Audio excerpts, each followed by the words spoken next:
Miami and Louisville get together at noon Eastern time on ABC. We got Mark Ennis checking in from 93.9 The Drive there in Louisville. Mark, how you doing today?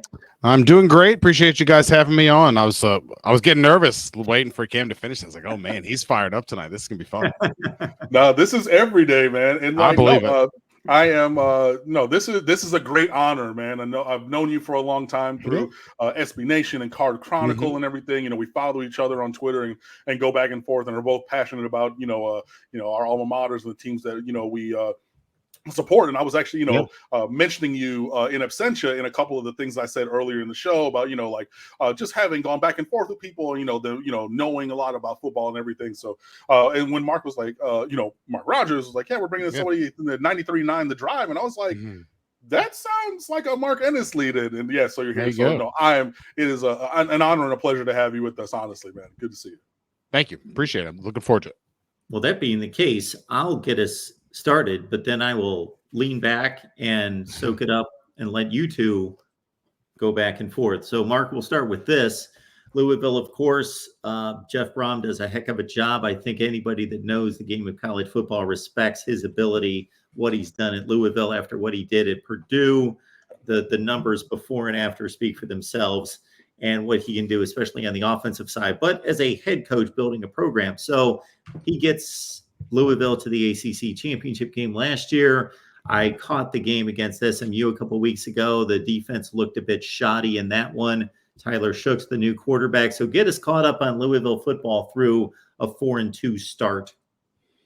Yeah, I think it's been a real mixed bag. You talk, it's not revisionist history, but it's a little bit of wishing. You have 2 one-touchdown losses in Louisville's case at Notre Dame and against an SMU team that's better than we thought before the season started. And I think Louisville feels like they kind of did themselves in both of them. And I think they're about half right. I think you got beat by SMU. You weren't ready for SMU. And it was like the height of the defense, I think, being really, really ragged and disorganized. The Notre Dame game, I mean, look, you can't turn the ball over as many times as you did. You can't snap the ball 40 yards backwards and it end up inside the 5. You outgained Notre Dame nearly 2-1, in that game. That one, I think if you want to look back on that one as you regret, and feel like you did that to yourself, I think you just have to wear the SMU game. They're a team, I think they are a pretty dangerous passing team, and emergence of a really, really talented freshman running back in Isaac Brown. And they're a real enigma on defense. It's surprised me how ineffective I think that they've been. And last week, I think they really kind of pared things down, a lot less substituting and a lot more like, hey, listen, some of y'all better, or whoever it's going to be needs to figure it out. And it was better. But boy, 2 weeks ago really sits in a lot of people's minds. You're getting caught with 13, 14 guys on the field, stuff like that. It was just really shockingly kind of not ready for SMU, and hoping that last weekend's somewhat better performance by the defense is sort of the new normal. That's not allowed. 14 on the field. That's a problem. Not at the same time. Okay. Yeah, definitely not after Saturday night either. They're looking to change that rule for too many men on the field on defense immediately. Well, Louisville wasn't trying to do it on purpose. Right.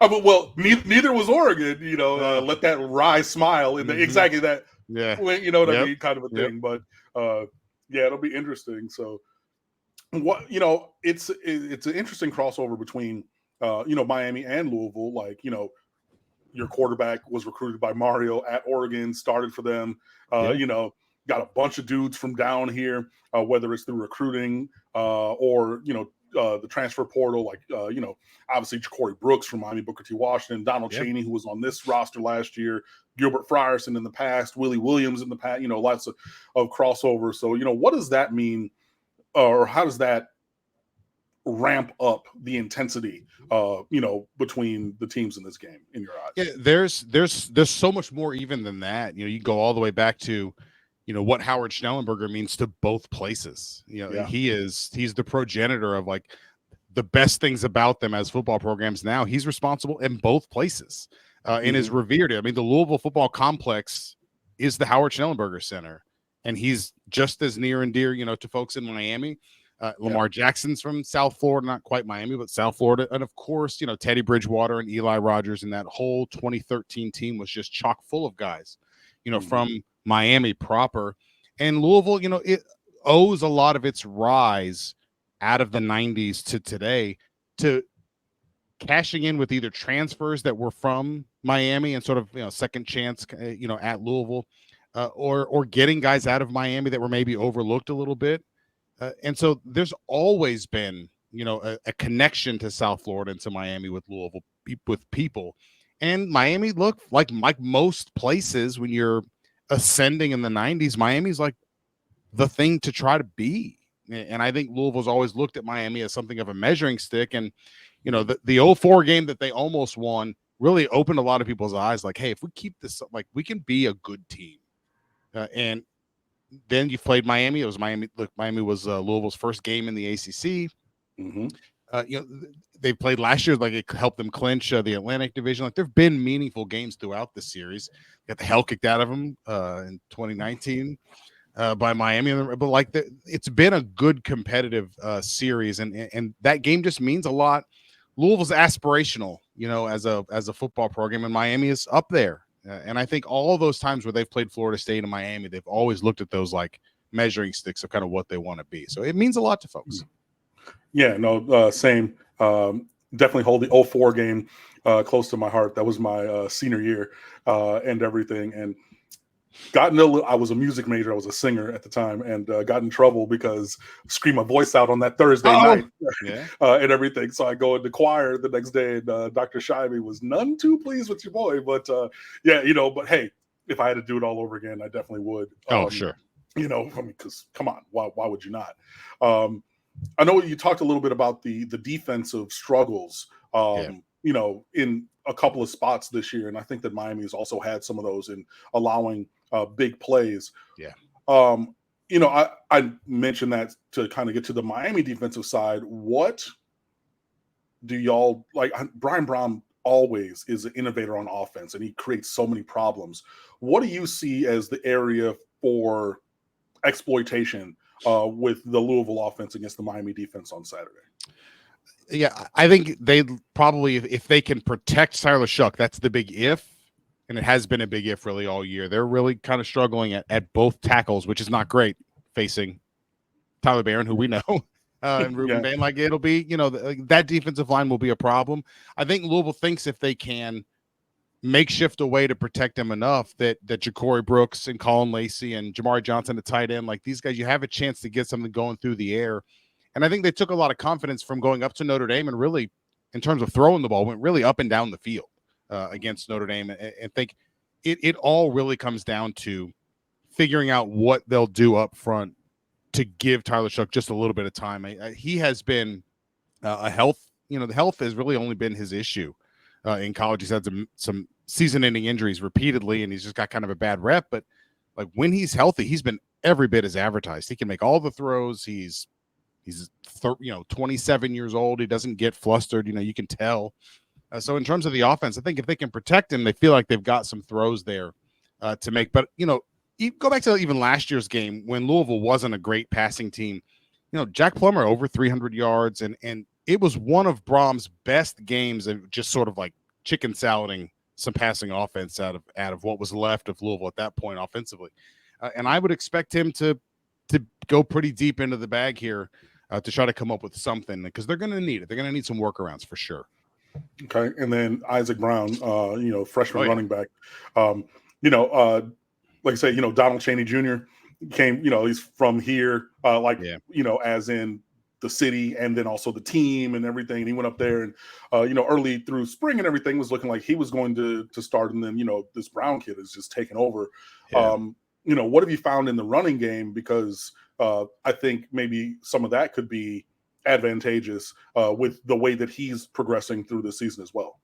Yeah, I think Isaac Brown, they were high on him. They liked him, but I don't think they knew, he'd be, top 10 in terms of like freshman running backs in the country. And he's a big play guy, and there are running backs who like break tackles by how fast they are.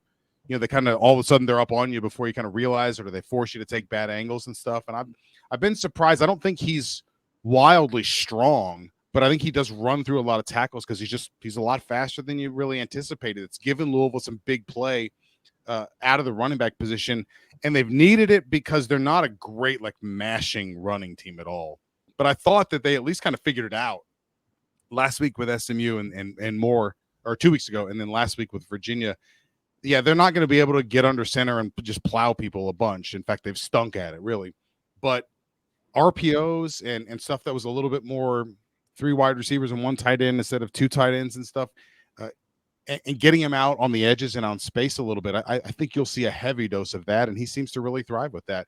Chaney's he's going to get you exactly what's available and no more, but no less. You know what I mean? And that's fine. You need that too. Yeah, he's Leroy Horde, first and 10, I'm gonna get you 4. Eric third and 5, I'm gonna get you 4, kind of a thing. So nothing wrong with that. What's the defense gonna do against Cam Ward in this passing game? Because he's been No, I answer it that way just to say I don't think anyone feels like they've played one good 60-minute game yet. There have been some real issues. I thought last week against Virginia, I liked what I saw. I think Virginia's an underrated offensive team. They did more good things in that game than any game this year, but I'd be lying to you or any of your listeners if I said that Louisville's defended a single mobile quarterback well. Going all the way back to even Huff from Jacksonville State had over 100 yards rushing. Like it's just it's a thing they don't handle well. And I think really it comes down to they're not overly disruptive up front. Ashton Gelati is, but he's really kind of the only guy creating problems for people one-on-one as a defensive lineman. Everybody else is pretty pedestrian and kind of gives offenses a chance to keep plays alive. And I thought Jennings really frustrated the hell out of them keeping stuff alive. And Calandria is just wild, but like he's good, but he's wild. Yeah. But even Haynes King kind of ate him up with designed runs. I wouldn't be shocked at all to see Cam Ward have a season high in designed runs, this week, because I just really feel like that would be any good offensive coordinator at all would look at what Louisville struggle with and say, well, Cam, you're going to carry the ball 15, 20 times this game because it's probably going to be there. Interesting. Yeah, I don't know. I mean, hopefully it's not more than 10-ish because he's really definitely more of a scramble to find the home run throw than like a QB run. Well, Louisville lets him do that too. Well, okay. It just hasn't been a great defensive year. I think I think you'll see them sell out. You have to pick your poison and just hope that they can goad him into a couple turnovers. And he's done that. I don't know if Louisville's capable of making him do that, but Cam Ward has been generous at times. If you can be disruptive, but just I think the Achilles heel of the defense is up front. Unless somebody emerges or just surprises you, it's really just been Ashton Gelati and kind of not very many other people. In the Notre Dame game a year ago, randomly Mason Riger was a walk-on defensive end. He whipped Joe Alt. I think he had 2 sacks in that game. Can you get a performance out of somebody, out of nowhere? Sure, but I don't have somebody that I can tell you I feel like it's going to be that person. Got you.